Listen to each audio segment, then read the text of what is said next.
তো মুহতারাম হজরত, আমাদের আজকে একটা ফ্রি কোর্স আয়োজন করা হয়েছে।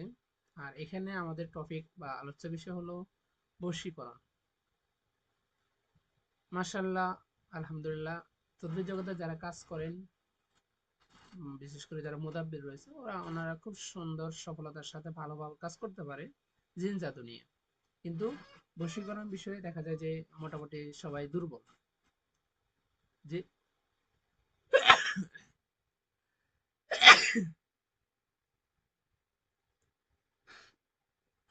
দেখা যায় যে সবাই দুর্বল।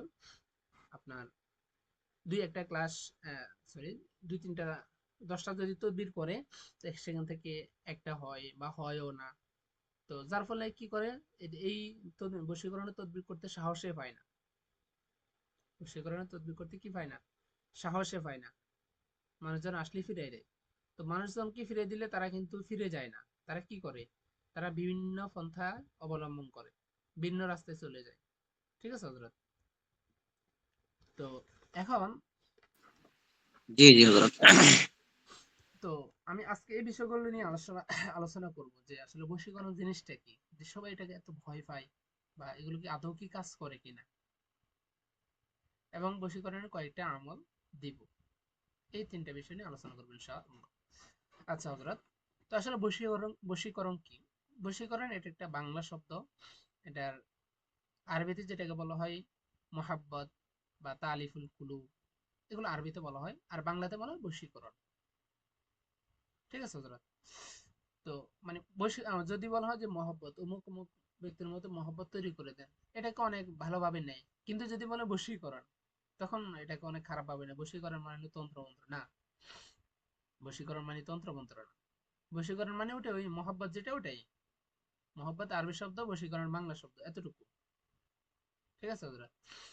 আচ্ছা, এখন বশীকরণ এটা কি আসলে করা উচিত হবে কিনা বা জায়েজ হবে কিনা? জি, অবশ্যই যদি এটা কোরআন সুন্নাহর আয়াত দিয়ে, দোয়া দিয়ে হয়, এবং বৈধ পন্থা হয়, বৈধ জায়গায় হয়, তাহলে অবশ্যই সেটা বৈধ হবে। অর্থাৎ যদি স্বামী স্ত্রীর মধ্যে মিল মহব্বতের জন্য করা হয়, তাহলে সেটা অবশ্যই বৈধ। কারণ আল্লাহ তাআলা বলেন ওয়া আলিফ বাইনা কুলুবিহিম, যে তিনি তাদের অন্তরসমূহ ঐক্য সৃষ্টি করে দিয়েছেন। আমরাও সেম ওই তালিফুল কুলুব, আমরাও আল্লাহর কাছে দোয়া করব যে হে আল্লাহ, আল্লাহুম্মা আলিফ বাইনা কুলুবিনা। রাসূল সাল্লাল্লাহু আলাইহি ওয়াসাল্লাম এভাবে দোয়া করতেন, আল্লাহুম্মা আলিফ বাইনা কুলুবিনা, হে আল্লাহ আমাদের অন্তরসমূহ ঐক্য সৃষ্টি করে দিন। তো আমরাও সেম কাজটাই করবো হযরত, যে হে আল্লাহ, অমুক অমুক ব্যক্তির মধ্যে আপনি কি তালিফুল কুলুব, মিল মোহাব্বত তৈরি করে দেন। আমরা বশীকরণ মানে এরকম না, না যে শয়তানের কাছে সাহায্য চাওয়া হবে, ওই মন্ত্র পড়বে, না। মন্ত্র আমরা এগুলো পারিও না, পড়বো কি, কি মন্ত্র পড়বো, এগুলো পারিয়ে না। আচ্ছা হযরত, তো এগুলো কোথায় কোথায় করবেন? স্বামী স্ত্রীর মধ্যে মিল মহব্বতের জন্য এগুলো করবেন, এই বশীকরণের কাজগুলো করবেন, বা তালিফুল কুলুব বা মহব্বতের কাজগুলো করবেন।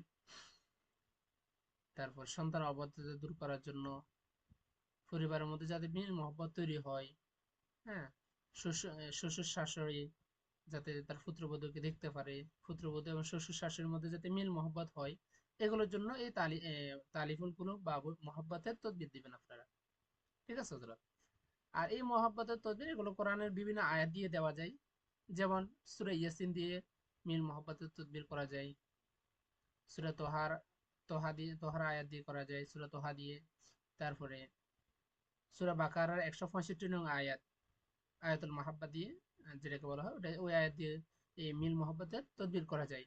সূরা ফাতিহা, সূরা ফাতিহা দিয়ে করা যায়, দুরূদ ইব্রাহিম দিয়ে করা যায়। এভাবে বিভিন্ন আয়াত, বিভিন্ন দোয়া রয়েছে যেগুলো দিয়ে আপনি এই তারিফুল কুলুব বা মিল মহব্বত বা বশীকরণের তদবির করতে পারবেন।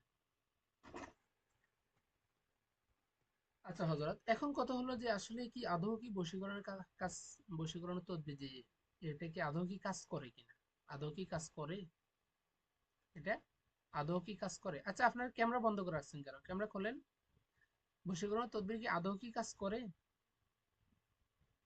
বশীকরণ তদবির আদৌ কি কাজ করে, এটা একটা প্রশ্ন। অনেকে দ্বিধাদ্বন্দ্বে আছে। এই যে আমাদের যারা বই নিয়েছে আমাদের বশীকরণের, এই যে এই বইটা যারা নিছিল ওদের অনেক অনেক জায়গায় দেখি যে গ্রুপে প্রশ্ন করে যে এই বই দিয়ে কি কেউ কাজ করে সফল হয়েছে কিনা। তো মানে এই প্রশ্ন দ্বারাই কিন্তু মানে বোঝা যায় যে সে তার ব্যক্তিত্ব বা সে কি করে না করে বোঝা যায়। মানে সে এখনো দ্বিধাদ্বন্দ্বে আছে যে এগুলো কি আদৌ কাজ করে কিনা। তো আশা করি আজকের ক্লাসের পরে এই বিষয়টা ক্লিয়ার হয়ে যাবে। এই বিষয়টা ক্লিয়ার হয়ে যাবে। তো এক কথায় যদি উত্তর দিই যে হ্যাঁ এগুলো কাজ করে, এগুলো কাজ করে। তো এগুলো কিভাবে কাজ করে এটা আমি 3টা পয়েন্টে বোঝাবো আপনাদেরকে। যে আপনারা সবাই জানেন যে কোরআনের বিভিন্ন আয়াত, বিভিন্ন সূরা বা প্রতিটা আয়াত বা প্রতিটা সূরা বা হরফ এগুলোর সাথে কিছু নূরি মুআক্কেল থাকে, নূরি মুআক্কেল থাকে। তো আমরা পৃথিবীতে যা কিছু দেখি এটা নিয়ে পৃথিবী না, এটার বাইরে আরো অনেক অনেক কিছু আছে যেটা আমরা দেখি না, যেটা আমাদের দৃষ্টিগোচর হয় না, কিন্তু সেগুলোর অস্তিত্ব বা সেগুলোর প্রভাব রয়েছে। তো হযরত সেম যখন আপনি একটা আয়াত যখন আপনি বারবার নির্দিষ্ট বার 500 বার, 600 বার, 1100 বার, 1000 বার, 2000 বার এভাবে যখন একটা নির্দিষ্ট পরিমাণ নির্দিষ্ট সময়ে পড়বেন বা কোনো একটা নকশা লিখবেন বা কোনো একটা দোয়া লিখবেন বা কোনো একটা দোয়া পড়বেন, তখন এক ধরনের আধ্যাত্মিক তরঙ্গ সৃষ্টি হয়, এক ধরনের আধ্যাত্মিক তরঙ্গ সিগন্যাল সৃষ্টি হয়। আর ওই সিগন্যালটা, ওই তরঙ্গটা আপনার মুয়াক্কিলদের মাধ্যমে কাঙ্ক্ষিত ব্যক্তির কলবে গিয়ে পড়ে, অন্তরের মধ্যে গিয়ে পড়ে, আঘাত করে, তার হৃদয়ে গিয়ে আঘাত করে। তো ফলে কি হয় যে তার অন্তরের মধ্যে আমলকারীর প্রতি একটা মিল মহব্বত, একটা আকর্ষণ তৈরি হয়ে যায়। এটা হলো এই যে দেখেন, আমরা এই যে এখন আমি কথা বলতেছি, আমি যে কথা বলতেছি এগুলো আপনারা কিভাবে শুনেন? আপনি কোথায় রয়েছেন, আমি কোথায় রয়েছি, আপনি বাংলাদেশে এক প্রান্তে রয়েছেন, আমি আরেক প্রান্তে রয়েছি, এগুলো কিভাবে শোনা যায়? জি, এটা হলো যখন আমি কথা বলি একটা তরঙ্গ, একটা সিগন্যাল তৈরি হয়, ওটা আমার পাশে যে টাওয়ার আছে সেখানে যায়, সেখান থেকে আবার আপনার ওখানে যায়, এভাবে চলে যায়। তো সেম ভাবে কোরআনের প্রতিটা আয়াত বা প্রতিটা নকশা বা প্রতিটা দোয়া এগুলোর সাথে নূরি মুআক্কেলগণ থাকে। তো যখন কোনো ব্যক্তি ওই আয়াতটা পড়ে এবং যে উদ্দেশ্যে পড়ে, তখন একটা তরঙ্গ, একটা সিগন্যাল তৈরি হয়ে যায়। তো ওই সিগন্যালটা ওই মুআক্কেলদের মাধ্যমে কাঙ্ক্ষিত ব্যক্তির অন্তরে গিয়ে আঘাত করে। তো যার ফলে কি হয়, ওই ব্যক্তির অন্তরের মধ্যে একটা আকর্ষণ তৈরি হয়ে যায় আমলকারীর প্রতি। ঠিক আছে বন্ধুরা? যে এটা কাজ করে এটা একটা উদাহরণ। আরেকটা যদি আমি আরেকভাবে যদি আপনাদেরকে বলি, সেটা হলো যে আপনার একাগ্রতা এবং সংকল্পর জোরের কারণে এই তদবিরগুলো কাজ করে। সেটা হলো এরকম যে আপনার তদবির হচ্ছে তীরের মতো, তদবির হলো তীরের মতো, আর আমলকারীর নিয়ত বা তার একাগ্রতা এগুলো হলো ধনুকের মতো। ঠিক আছে বন্ধুরা? তো যখন আপনার ধনুক, একাগ্রতা এটা যখন শক্তিশালী হবে, এটা যখন শক্তিশালী হবে, তো তখন আপনার তদবির ওই তীর ধনুকের মধ্যে গিয়ে সঠিক জায়গায় পৌঁছবে। তো এই জন্য কি করা চাই? তাহলে আমি কি বললাম যে হযরত খুব খেয়াল করে শুনেন। আপনার তদবির হলো তীর, তদবির হলো তীর, আর একাগ্রতা হলো ধনুক। তীরটা ধনুক দিয়ে মারা হয়, তীর যদি মারতে হয় ওটাকে ধনুক মানে যেটা দিয়ে মারে ওটা হচ্ছে ধনুক। তীরটা আগে ধনুকের মধ্যে লাগাইতে হয়। তো ধনুক যদি শক্তিশালী হয় তীরটাও ঠিক জায়গায় গিয়ে পৌঁছে, দূরে ঠিক জায়গায় পৌঁছে। তো এই জন্য আপনার ধনুক তথা আপনার নিয়ত, আপনার একাগ্রতা এটা শক্তিশালী হইতে হবে, এটা শক্তিশালী হইতে হবে।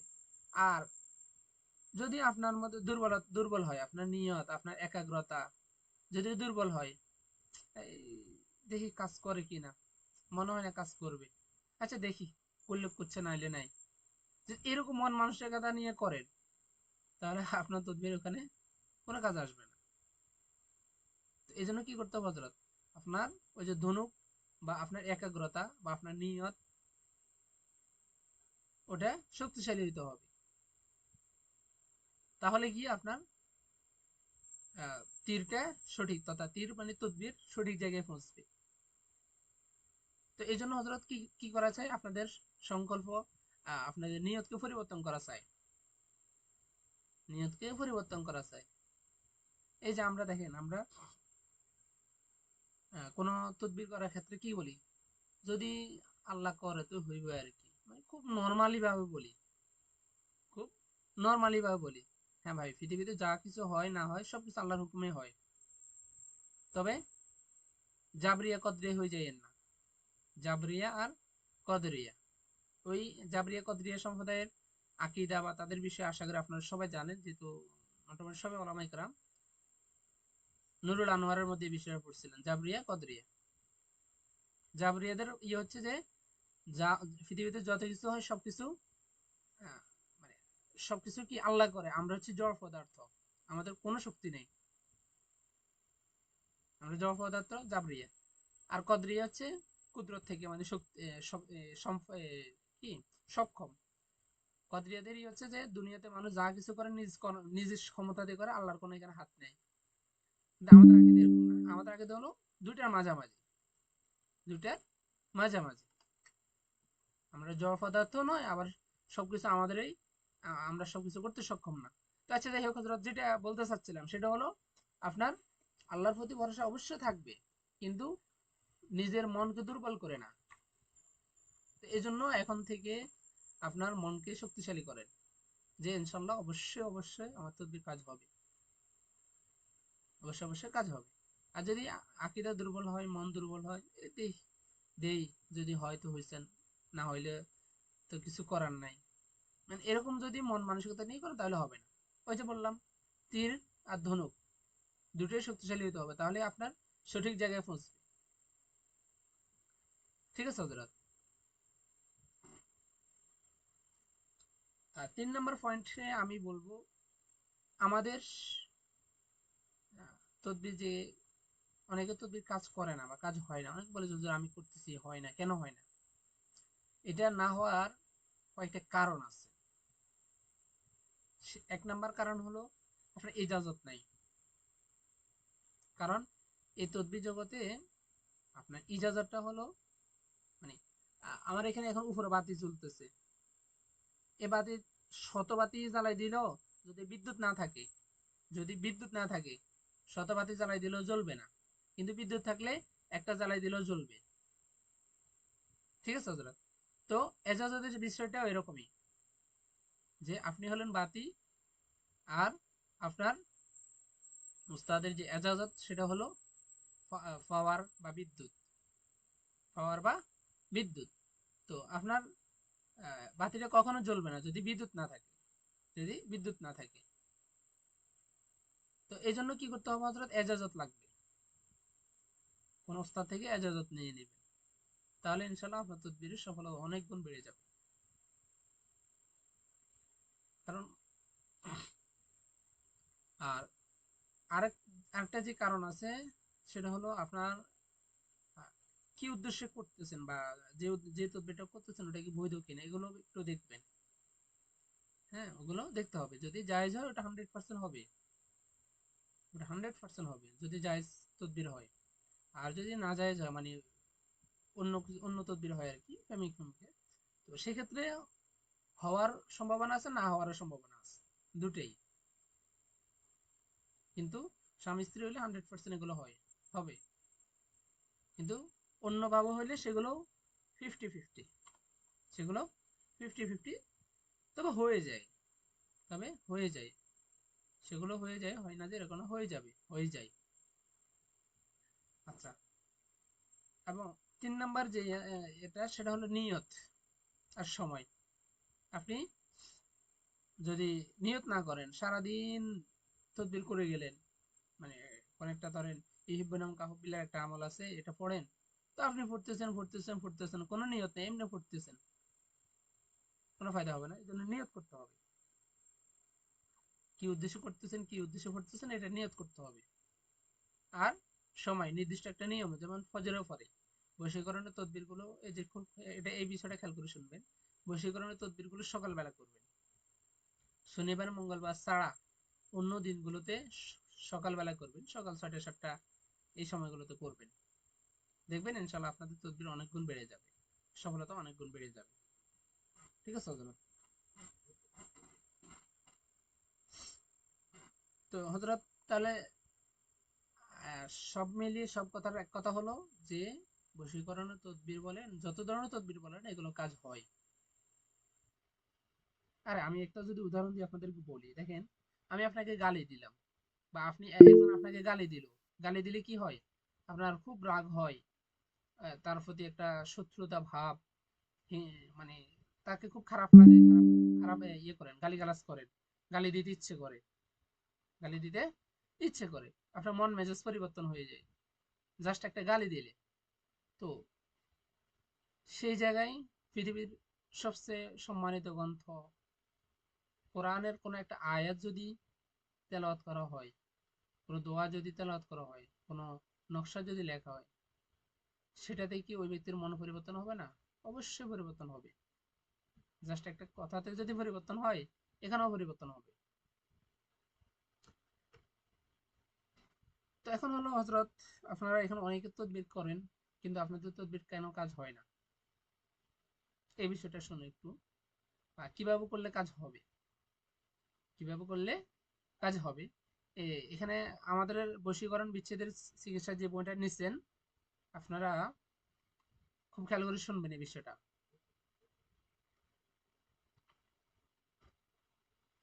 যদিও এগুলো আমাদের বইতে লেখা আছে কি কি কারণে হয় না, কি কি করা উচিত, করলে হবে, এই বিষয়গুলো খুব ভালো করে পড়বেন। ঠিক আছে? আপনি ভাত রান্না করবেন, ভাত রান্না করতে কি কি দেওয়া লাগে, কিভাবে করা লাগে, তরকারি রান্না করবেন, গোস্ত রান্না করবেন, গোস্ততে কি কি দেওয়া লাগে না লাগে, এগুলো আগে জেনে নিতে হয়, ভালোভাবে পড়তে হয়, শিখতে হয়, জানতে হয়, তাহলে গিয়ে হবে। আর যদি আপনি এমনি জাস্ট আগুন দিয়েছেন আর জাল দিয়ে দিয়েছেন, কোনো হবে না। তো এই জন্য আপনাদের এই যে আমাদের বইয়ের যে অধ্যায় ইয়াতে আছে, বশীকরণ তদবির কার্যকর হওয়ার না হওয়ার কারণ ও করণীয়, মানে কি করলে কাজ হবে, এই বিষয়গুলো আলোচনা হচ্ছে, এগুলো ভালোভাবে পড়ে নেবেন, শিখে নেবেন। আচ্ছা হজরত, তো এই কয়েকটা কারণ আছে, আমি 10-11টা কারণ বলবো যেগুলো কারণে হয় না। এক নম্বর হচ্ছে নিয়ত, নিয়ত ঠিক না থাকা। নিয়ত ঠিক না থাকার কারণে কাজ হয় না। নিয়ত যদি ঠিক না থাকে, নিয়ত ঠিক না থাকার কারণে কাজ হয় না। নিয়ত ঠিক বলতে মানে এমন জায়গায় করা যেটা সম্ভব, যেমন স্বামী স্ত্রীর মধ্যে মিল মহব্বত করা, মহব্বতের তদবির করা, এটা সম্ভব। তো এমন জায়গায় তদবির করা যেটা সম্ভব। আর যদি আপনি একটা অপরিচিত মেয়েকে বশ করতে চান, ওটা কি আদৌ সম্ভব হবে? সম্ভব হবে না। এমন জায়গা তদবির করবেন যেটা সম্ভব হবে, ওই দুইজনের মধ্যে মিল মহব্বত সম্ভব। ঠিক আছে হজরত? আচ্ছা, 2 নম্বর হচ্ছে আকীদা বা বিশ্বাসের দুর্বলতার কারণে তদবিরের কাজ হয় না। ওই যে একটু আগে বললাম না, আপনার আকীদা, বিশ্বাস মজবুত থাকতে হবে। কি থাকতে হবে? মজবুত থাকতে হবে। যদি আপনি সন্দেহ নিয়ে কাজ করেন, এই দেই কাজ হয় কি না, হইলে হয়েছে, না হইলে নাই, এগুলো মনে হয় না, এগুলো কুফুরি ছাড়া হয় না, এরকম মন মানসিকতা যদি থাকে, কোনোদিন কাজ হবে না, কোনোদিন না। মানে জিন জাতের ক্ষেত্রেও সেম।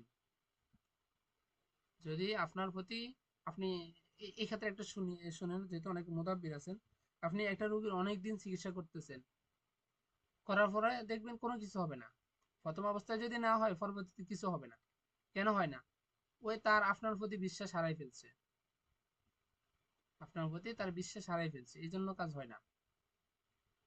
তো হজরত এখানেও সেম, আপনার নিয়ত বা আকীদা বিশ্বাস শক্তিশালী হতে হবে, যে হ্যাঁ ইনশাল্লাহ, ইনশাল্লাহ, অবশ্যই অবশ্যই আমার তদবির কাজ হবে, এখানে কোরআন দিয়ে তদবির করা হচ্ছে। তো এরকম বিশ্বাসকে শক্তিশালী করতে হবে। আচ্ছা, এখানে আমি একটা আপনাদেরকে কৌশল বলে দিই। এখন আপনি বলবেন যে হুজুর ঠিক আছে, আমি না আমার আকীদা বিশ্বাস শক্তিশালী করলাম যে হ্যাঁ ইনশাল্লাহ আমি তদবির দিলে তদবির হবে, কাজ করবে, রোগীদের ক্ষেত্রে কি করব? তাদেরকে আমি তাদের মনের ভিতরে কি ঢুকে গিয়ে আমি এটা আমার প্রতি বিশ্বাস আনতে পারবো, বা হচ্ছে তার মনের মধ্যে এটা বিশ্বাস করাইতে পারবো যে হ্যাঁ আমার তদবির কাজ হবে? জি পারবেন। সেটা কিভাবে? সেটা একটা কৌশলের সাথে। সেটা হলো, প্রথম কথা হলো তার সাথে কথা বলবেন, আপনার আগেকার কিছু অভিজ্ঞতা শেয়ার করবেন, যে আমি অমুক জায়গায় এই তদবির করছি, অমুক জায়গায় এই তদবির করছি, আলহামদুলিল্লাহ এটা হয়েছে, এটা হয়েছে, মানে অভিজ্ঞতাগুলো শেয়ার করবেন। ঠিক আছে হযরত? আচ্ছা, দ্বিতীয় হলো তার থেকে কিছু টাকা নিয়ে নেবেন, অগ্রিম কিছু হাদিয়া নিয়ে নেবেন।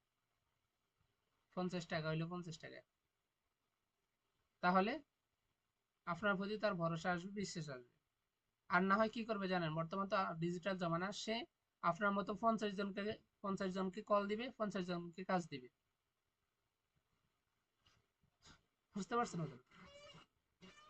আচ্ছা, 3 নাম্বার যে কারণ সেটা হলো, গুনাহি জীবন যাপন করলে জিন্দেগির কারণে কাজ হয় না। এই যে নামাজ পড়ে না, গীবত করে, হ্যাঁ পর্দা করে না, গান বাজনা শুনে, এগুলোর কারণে কাজ হয় না। তো এই জন্য এই যে একটা জিনিস শুনেন, মানুষজন হুজুরদের কাছে কেন আসে তদবিরের জন্য? হুজুরদের কাছে কেন আসে? হুজুররা যে সূরা ফাতিহা, আয়াতুল কুরসি, ফালাক, নাস দিয়ে ঝাড়ফুঁক করে, ওই সূরাগুলো তারাও পারে। কিন্তু হুজুরদের কাছে কেন আসে? মসজিদের ইমাম সাহেব, পীর সাহেব, ওনাদের কাছে কেন আসে? কেউ বলতে পারেন? বিশ্বাসের কেন আসে, বিশ্বাসের জন্য আসে আর কি। বিশ্বাস আরেকটা জিনিস আছে। ওষুধে তারা জি, ইবাদত কোরআন করে নামাজি কিন্তু কোরআন নামাজি আছে এই জন্য। সহি আচ্ছা, আপনি উচ্চারণের জন্য নামাজ পড়ে আসে। গেছেন।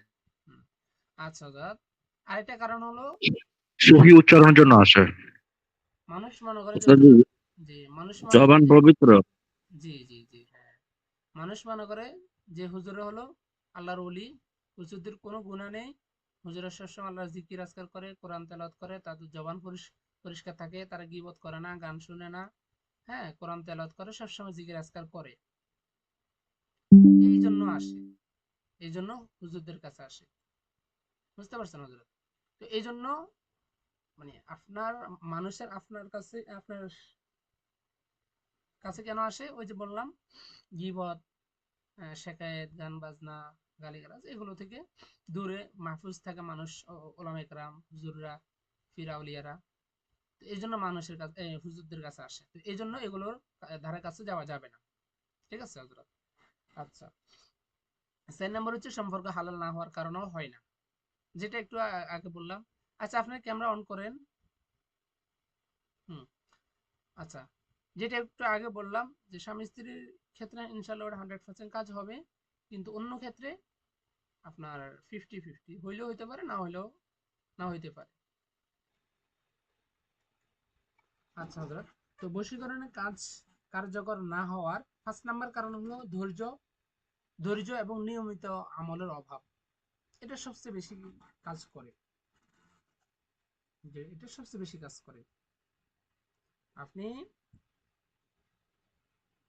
কোনো একজন থেকে কোনো কিছু নিতে চাইলে, একজন থেকে আপনি টাকা হালাত নেবেন, সরকারি একটা ইয়ে নেবেন, বাজেট নেবেন, কারো থেকে একটা অনুদান নেবেন, ওটার জন্য কত সময় ব্যয় করতে হয়, মিনিট হয়ে থাকেন, সময় দিব পরে।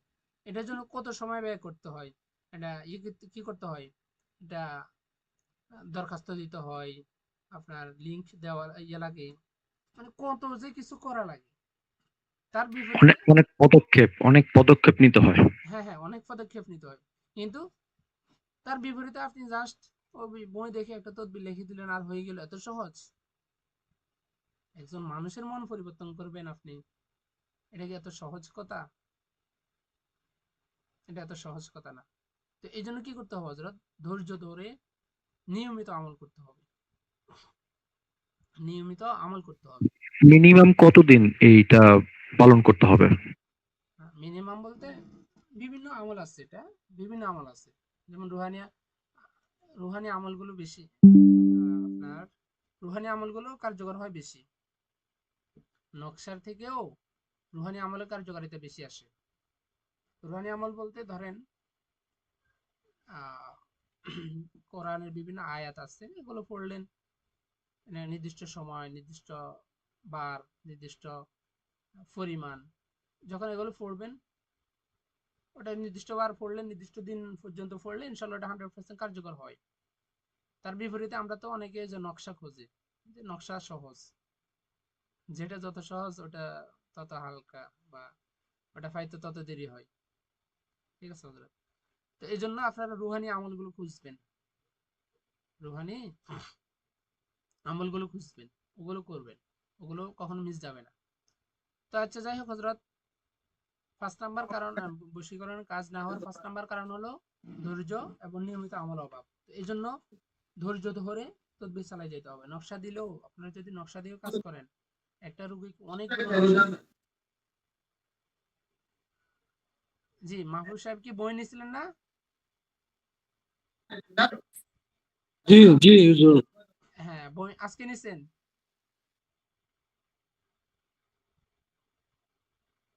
আচ্ছা, তো যারা বই নিয়েছেন, ওখানে আমাদের বইতে অনেকগুলো আমল আছে, রুহানি আমল, মানে দ্বিতীয় খণ্ডের মধ্যে অনেকগুলো রুহানি আমল আছে, আর তৃতীয় খণ্ডের মধ্যে নকশা আছে।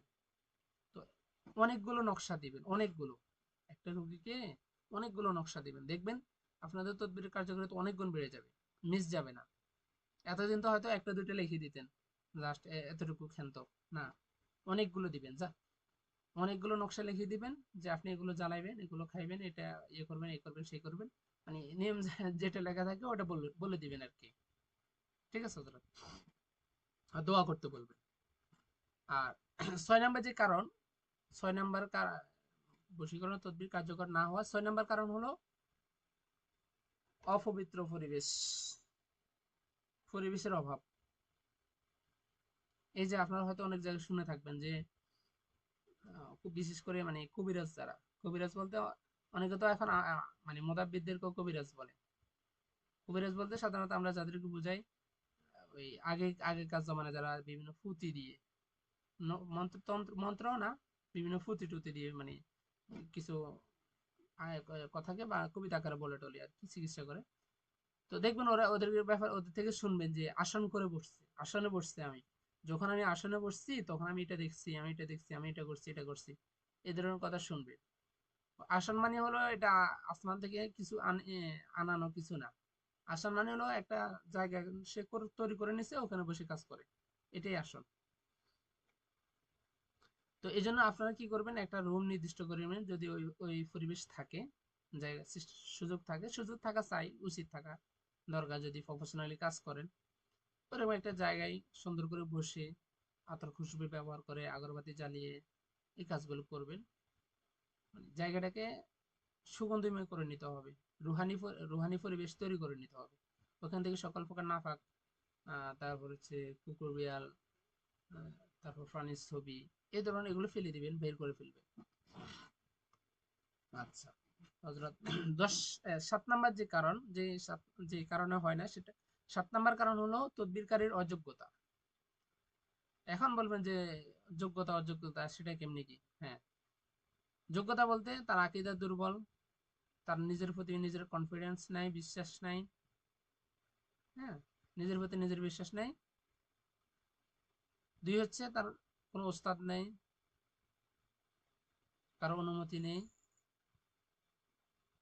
তারপরে 3 নাম্বার হচ্ছে সে বিভিন্ন গুনাহ করে, রুগী আসলে লিখে দিতেছে। তো এইগুলোর কারণে সে অযোগ্য বলে প্রমাণিত হয়। আর যখন সে অযোগ্য বলে প্রমাণিত হয়, তখন তার তদবির কাজ হয় না। 8 নাম্বার হলো আমলের নিয়ম না মানা। 8 নাম্বার হলো আমলের নিয়ম না মানা।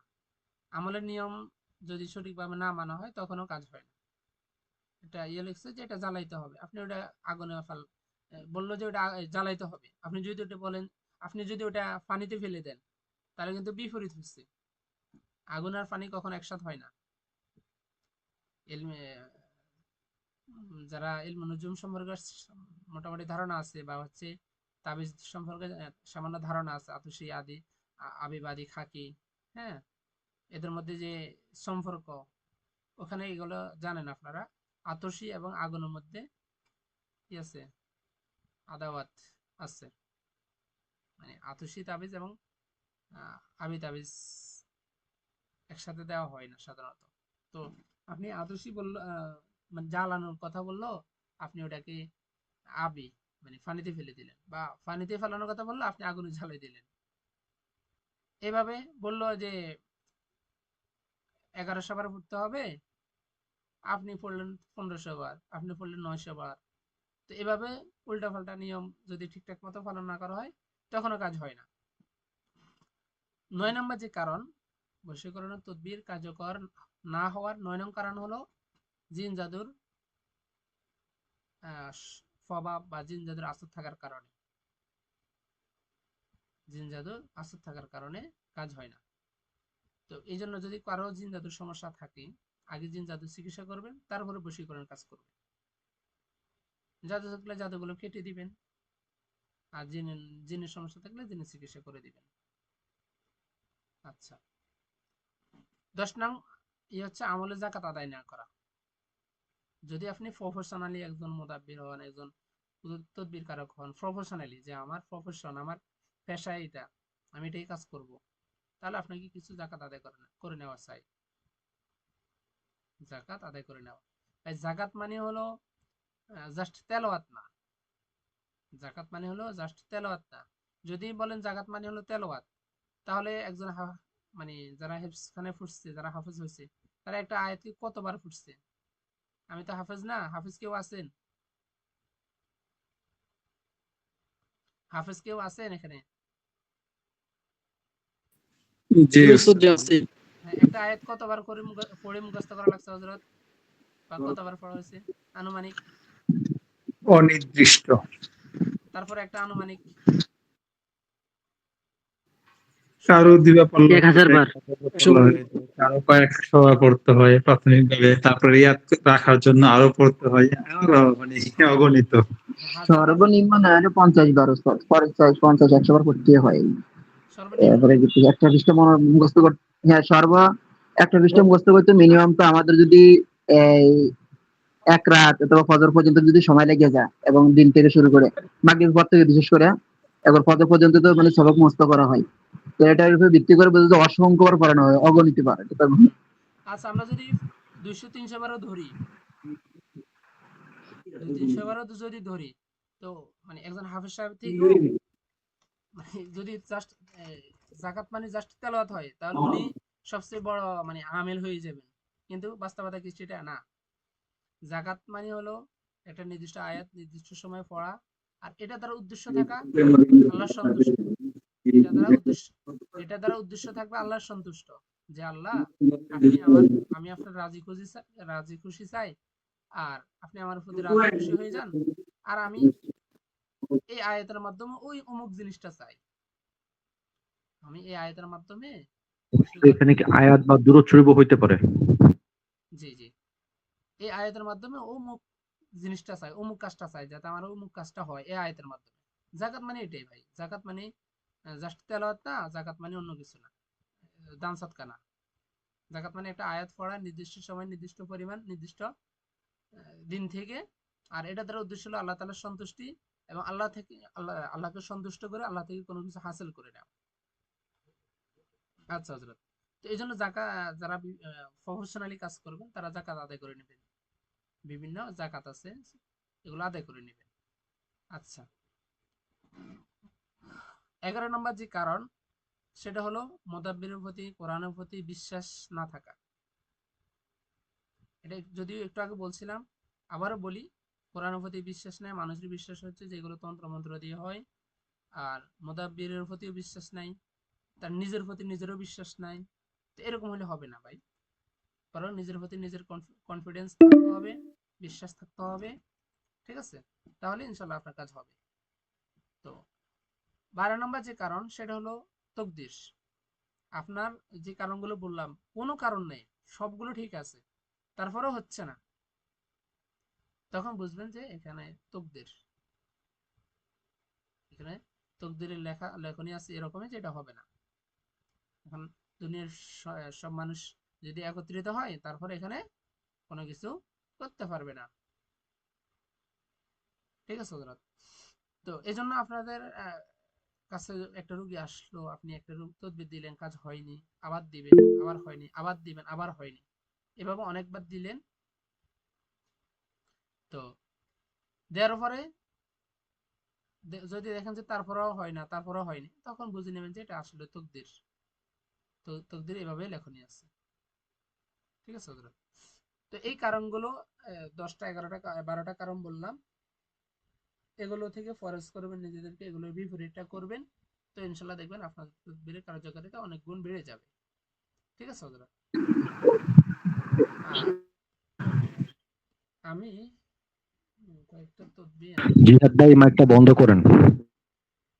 জি, সবাই মিউট হয়ে হয়ে যান। আচ্ছা, আমি কয়েকটা তদবির দিচ্ছি আপনাদেরকে।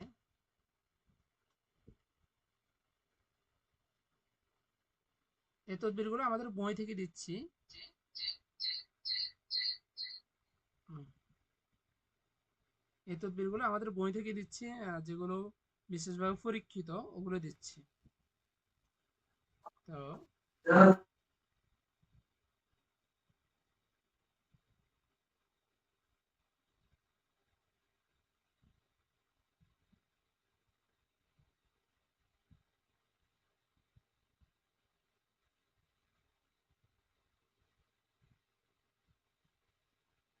আচ্ছা হযরত, দেখতে পাচ্ছেন কিনা? জি, দেখা যাচ্ছে জি আস্তে। জি, এই তদবিরটা আপনারা স্বামী স্ত্রীর মধ্যে মিল মহব্বতের জন্য দিবেন, বা হচ্ছে এখানে যদি কোনো ইয়ে থাকেন, বোন থাকেন, বা এমন কোনো স্বামী থাকে বা কোনো স্ত্রী থাকে যাদের এগুলো প্রয়োজন, আপনারা এগুলো করতে পারেন। ঠিক আছে, এগুলো করতে পারেন। তবে এই আমলগুলো অন্য কোথাও, আচ্ছা, এগুলো করতে পারেন। আচ্ছা, তো এগুলো করার জন্য কি পৃষ্ঠা লাগবে? নাম্বার তো দেখি না হুজুর, পৃষ্ঠা নাম্বার দেখি না। পৃষ্ঠা নাম্বার হচ্ছে 90। এটা নতুন বই, আচ্ছা, নতুনটার। এটা নতুন। নতুনটা। হ্যাঁ, ওটা তো আছে, আগের আগের প্রকাশনে যেটা ওটা তো আছে এটা। ও আচ্ছা আচ্ছা। হ্যাঁ, ওটাতে আরো আগে হবে আর কি, হয়তো 85 বা 80 হবে, এরকম হবে। আচ্ছা, তো স্বামী বা স্ত্রীকে আনুগত্য বা বাধ্য করা শক্তিশালী আমল। এটা দুইটা নিয়ম আছে। প্রথম নিয়ম হলো যে আপনার একটা পাত্রের মধ্যে পানি আনবেন। একটা পাত্রে, এটা গ্লাস হইতে পারে, গ্লাস হইলে সবচেয়ে সুন্দর হয়। একটা গ্লাসে এক গ্লাস পানি নিবেন, নিয়ে একটা ফজরের পর করলে সবচেয়ে ভালো হয়। এটা বিশেষ করে ওই যে বললাম, কোনো স্বামীর স্ত্রী, কোনো পুরুষের স্ত্রী যদি ইয়ে হয়, অবাধ্য হয়, বা কোনো স্ত্রীর স্বামী যদি অবাধ্য হয়, তো আপনারা এটা করতে পারেন। তো কি লাগবে? এরকম একটা গ্লাস নেবেন, এরকম একটা গ্লাস নেবেন, গ্লাসের মধ্যে পানি নেবেন। পানি নিয়ে আপনি যে কোনো একটা সময় করলে করতে পারেন, সমস্যা নেই। তবে ফজরের পরে করলে সবচেয়ে ভালো হয়। ঠিক আছে ওদের? তো পানি নিয়ে বসবেন, বসে প্রথমে ইস্তেগফার দুরূদ শরীফ পড়বেন। তারপরে কল্পনা করবেন যে আপনার স্বামী বা আপনার স্ত্রী এখানে আছে, পানির মধ্যে আছে। এভাবে এরকম নিয়ত করবেন, কল্পনা করবেন, আর মনে মনে দোয়া করবেন যে আল্লাহ, এই তদবির উসিলে তুমি আমার স্বামীর মনকে পরিবর্তন করে দাও, সে যাতে আমাকে ভালোবাসে। এভাবে দোয়া করবেন। করে আপনি এখানে যে দোয়াটা আছে, যে আয়াতটা আছে, এই আয়াতটা পড়বেন। আমি একটু জুম করে দিই। বিসমিল্লাহির রহমানির রহিম, আল্লাহু গালিবুন আলা আমরিহি। এই আয়াতটা পড়বেন। এই যে শেষে এখানে দেখতে পাচ্ছেন, ফুলান বিন ফুলান আলা হুব্বে ফুলান বিন ফুলান। আচ্ছা, সরি, প্রথম আমলের ক্ষেত্রে হচ্ছে সূরা ফাতিহা 41 বার পড়বেন। সূরা ফাতিহা 41 বার পড়বেন। পড়ে 41 বারে, মানে একবার পড়ে পানিতে ফু দিবেন, নিয়ত করবেন, আবার আবার ফু দিবেন, আবার পড়বেন, আবার ফু দিবেন, এভাবে মোট 41 বার পড়বেন। তারপরে পানিগুলো খাইবেন। আর যদি হাজবেন্ডকে খাওয়ানো সম্ভব হয় বা ওয়াইফ খাওয়ানো সম্ভব হয়, তাদেরকে খাওয়াই দিবেন। তো এভাবে 21 দিন, 7 দিন বা 21 দিন করলে ইনশাল্লাহ পরিবর্তন হবে। বা যতদিন পরিবর্তন হয় ততদিন এগুলো আমল চালাই যাবেন, তবে ইনশাল্লাহ অবশ্যই অবশ্যই পরিবর্তন হবে। এটা আপনারা করতে পারেন যদি এমন কোনো ভুক্তভোগী বেচারা স্বামী থাকেন বা কোনো মহিলা থাকেন। দ্বিতীয় আমল হলো যে জাফরান কালি দিয়ে, জাফরান কালি দিয়ে একটা কাগজের মধ্যে এই যে জাফরান কালি দিয়ে 2 টুকরা কাগজের মধ্যে এই আয়াতটা লিখবেন। আর শেষে দেখতে পাচ্ছেন ফুলান মিন ফুলান আলা হুব্বি ফুলান মিন ফুলান। এখানে স্বামীর নাম, স্বামীর মায়ের নাম আর স্ত্রীর নাম, স্ত্রীর মায়ের নাম লিখবেন। ঠিক আছে বন্ধুরা? লিখে একটাকে মাদুলিতে ভরে নিজের কোমরে ব্যবহার করবে, কোমরে ব্যবহার করবে। আর আরেকটা উদ্দিষ্ট ব্যক্তিকে, মানে হচ্ছে আপনি পুরুষ হয়ে থাকলে মহিলাকে খাওয়াইলেন, মহিলা হয়ে থাকলে পুরুষকে খাওয়াইলেন। তো ইনশাল্লাহ এই তদবিরের উসিলে কিছুদিনের মধ্যে স্বামী স্ত্রীর মধ্যে মিল মহব্বত তৈরি হবে। আচ্ছা, আর এখান থেকে আরেকটা আমল দিই, স্বামী স্ত্রীর মধ্যে মনোমালিন্য দূর করার আমল। এটা নতুন বইয়ের মধ্যে 91 নাম্বার পৃষ্ঠাতে আছে। আর পুরাতন যে বইটা আছে আমাদের বশীকরণ বিচ্ছেদ চিকিৎসা, পুরাতন যেটা ওটাতে আরেকটু আগে হবে। আচ্ছা হযরত, তো এটা এখানে সব বিস্তারিত নিয়ম লিখে দেওয়া হয়েছে। তারপরে আমি বলি, পড়ে শোনাই। যদি রাগান্বিত থাকে এক অপরের প্রতি স্বামী স্ত্রী, তাহলে পরিপূর্ণ এখলাসের সাথে ওই যে সকাল সন্ধ্যায় যে কোনো একটা সময় আর কি, ভালো একটা সময় দেখে একটু সময় নিয়ে, ব্যস্ততার মধ্যে না, মনোযোগ সহকারে বসে এই আয়াতটা পড়বে। সূরা বাকারার 165 নং আয়াত পুরোটা পড়বে। পড়ে মিষ্টিতে মিষ্টি, চিনি বা এরকম কোনো শরবত এগুলো তো ফু দিবে। তো আয়াতটা কবার পড়তে পারেন? আয়াতটা 11 বার পড়বেন। আয়াতটা 11 বার পড়বেন। পড়ে মিষ্টি বা পানিতে ফু দিয়ে ওগুলো তাকে খাওয়াই দিবেন, তাহলে হয়ে যাবে ইনশাল্লাহ। অল্প কয়েকদিনের মধ্যে তাদের মধ্যে মিল মহব্বত তৈরি হবে, মনোমালিন্য দূর হবে। আর 3 নাম্বার আমল হলো, এই আমলটা দিবেন আপনারা যারা মুতাব্বির আছেন, বিশেষ করে এই আমলটা পরীক্ষিত, 7 দিনের মধ্যে এটা কাজ হবে ইনশাল্লাহ।